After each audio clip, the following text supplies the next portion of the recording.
नमस्कार, आप देख रहे हैं गांव लहरिया न्यूज। मैं हूं आशीष कुमार। आज हम प्रयागराज की इस धरती पर हैं। ये कुंभ क्षेत्र है तीर्थराज प्रयाग का, जहां पर आए हुए हैं जगत गुरु शंकराचार्य स्वामी अभिमुक्तेश्वरानंद जी महाराज।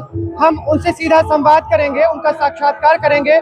गौ संसद का आयोजन तीर्थराज प्रयाग में होना है, जिसको पूरे लेकर के पूरे देश में एक हलचल है।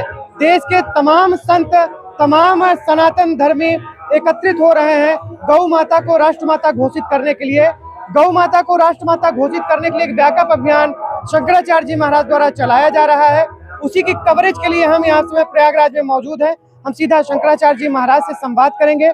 आइए लेके चलते हैं। सनातन धर्म के सर्वोच्च पद पर विराजमान भगवान शंकर के स्वयं अवतार के रूप में प्रसिद्ध है, ऐसे शंकराचार्य जी महाराज जी का के लिए पहुंचे हैं। गौ माता को राष्ट्रमाता अभियान की शुरुआत हुई है और प्रयागराज के क्षेत्र में यहाँ पर गौ संसद का आयोजन होने जा रहा है। पहली बार ऐसा हो रहा है यहाँ पर। तो इसी संदर्भ में महाराज जी का विचार जानने के लिए हम लोग यहाँ पर उपस्थित हुए। महाराज जी, सादर प्रणाम। गांव लहरिया न्यूज में आपका बहुत बहुत स्वागत है। महाराज जी, गौ संसद का आयोजन होने जा रहा है कुंभ क्षेत्र में। इस संदर्भ में महाराज जी क्या है पूरी प्रक्रिया बताने का थोड़ा सा। देखिए, बात यह है कि अपने देश में एक संसद बनी हुई है जिसको भारत की संसद कहा जाता है, पार्लियामेंट ऑफ इंडिया, भारत की संसद।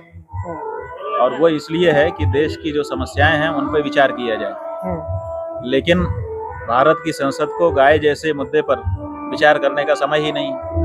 75 साल बीत गया।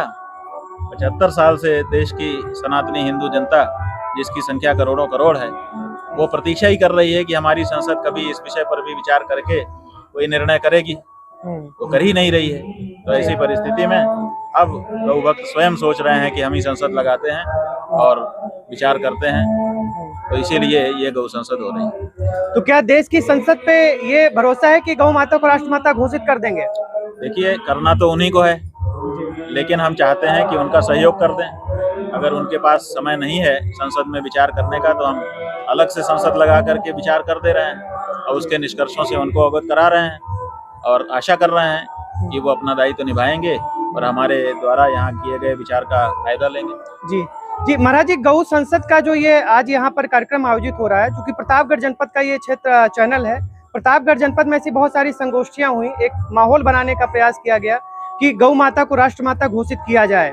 जन चेतना भी इस संदर्भ में चल रही है। गाँव लहरिया के माध्यम से ग्रामीण जनता को आपका क्या संदेश है?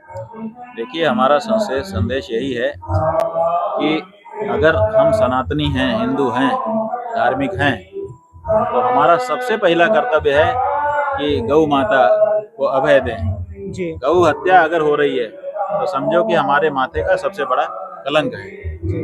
और हिंदू के माथे पर तिलक रहता है, कलंक नहीं रहता है। हिंदू की विशेषता यही है कि वो अपने माथे पे सजा हुआ तिलक धारण करता है, कलंक नहीं स्वीकार करता है। तो हमारे माथे पर, हमारे माने हम सभी सनातन धर्मियों के माथे पर, और विशेष करके प्रतापगढ़, क्योंकि वहीं के धर्म सम्राट स्वामी कृपात्री जी महाराज थे जिन्होंने गौ रक्षा के लिए बहुत बड़ा आंदोलन अपने नेतृत्व में चलाया था। तो प्रतापगढ़ के लोग इसलिए जाने जाते हैं इस संदर्भ में कि कृपात्री जी महाराज के स्थान के लोग। तो उनका ये विशेष दायित्व बन जाता है कि वो लोग अपने माथे से लगे हुए इस कलंक को हटा दें और गौ रक्षा का सुंदर तिलक अपने भाल पर धारण करें। जी बिल्कुल। कृपात्री जी महाराज ने एक बहुत बड़ा आंदोलन भी चलाया था दिल्ली में, उसके लिए गोलियां भी चली थी संतों के ऊपर। राज्य सत्ता से टकरा गए थे कृपात्री जी महाराज। तो क्या यह अवसर बन सकता है? क्या आप क्या किस प्रकार से देख रहे हैं? ये है कि टकराना पड़े तो टकराएंगे, जो करना पड़े सो करेंगे, लेकिन ये बताओ कि गौ हत्या कैसे सह लें? गौ हत्या को सहा नहीं जा सकता है। अगर हम गौ हत्या को सह रहे हैं, इसका मतलब कि सर्वांश में सनातनी ही नहीं है। जी। इसलिए उसके लिए तो जो कुछ करना पड़े सब करना ही पड़ेगा, न करने का क्या सवाल है। जी नहीं, बिल्कुल बिल्कुल महाराज जी, गौ सेवा करनी चाहिए, गौ प्रेम होना चाहिए और गौ संस्कृति मानी जाती है हमारी संस्कृति। तो महाराज जी, गौ पालकों को लेकर के कोई आपकी कोई विशेष योजना है भविष्य में? किस प्रकार से राष्ट्रमाता घोषित करने के बाद का क्या प्लान होगा आगे? देखिए, हमने शंकराचार्य के रूप में जो हमारी रामा गाय है, रामा गाय आप समझ लो, ये नया नाम दिया गया है। जी। रा का मतलब है राष्ट्र और माँ का मतलब है माता। जी। राष्ट्र से रा को ले लिया, माता से माँ को ले लिया, बना दिया नाम रामा।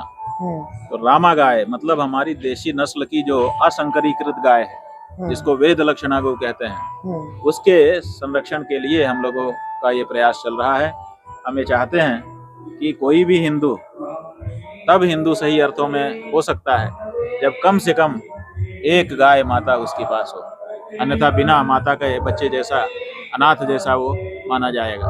तो इसलिए हर हिंदू की एक अपनी गौ माता होनी चाहिए और उसकी सेवा का पुण्य उसको उठाना चाहिए। और हमारे यहाँ कोई भी व्रत, दान, यज्ञ, तप गाय के बिना संभव ही नहीं होता है हिंदू धर्म में। तो इसलिए गौ सेवा तो बहुत बड़े पुण्य का कार्य है और सब सनातन धर्मियों के लिए अनिवार्य वस्तु है, इससे बचा नहीं जा सकता। जो किसान हैं वो आजकल ट्रैक्टर आधारित खेती करने लग गए हैं, लेकिन ट्रैक्टर आधारित जो खेती है, मशीन आधारित जो खेती है, उस खेती का परिणाम अच्छा नहीं है। अब इसीलिए जो बड़े बड़े लोग हैं वो लोग अब गोबर के खाद वाला भोजन करने लगे, जैविक खेती का। हाँ, अब जो बड़े बड़े होटल हैं जिनको आप बड़ा समझते हैं, जिनकी नकल आम लोग करना चाहते हैं, उनको पता होना चाहिए अब वो लोग यूरिया खाद वाला भोजन नहीं कर रहे हैं। अब वो फिर गाय के गोबर के खाद वाला अनाज खाने के लिए लालायित है और वो 3 गुना दाम में बिक रहा है। उसके जो व्यंजन है वो बना करके बेचे जा रहे हैं। तो ऐसी परिस्थिति में जो हमारी परंपरा थी, उस परंपरा को पुनः अपनाने की आवश्यकता है और इससे हमारा देश भी समृद्ध होगा, हमारा घर भी समृद्ध होगा, हमारा स्वास्थ्य भी अच्छा होगा और हमको पुण्य का लाभ भी होगा, हमारा लोक और परलोक दोनों सुधरेगा। जी बिल्कुल। आप देख रहे थे कि अभी गांव लहरिया न्यूज पर हमारे साथ शंकराचार्य जी मौजूद थे। उन्होंने पूरी रूपरेखा बताई किस प्रकार से गौ माता को राष्ट्रमाता घोषित किया जाएगा और आगे की क्या राह होगी।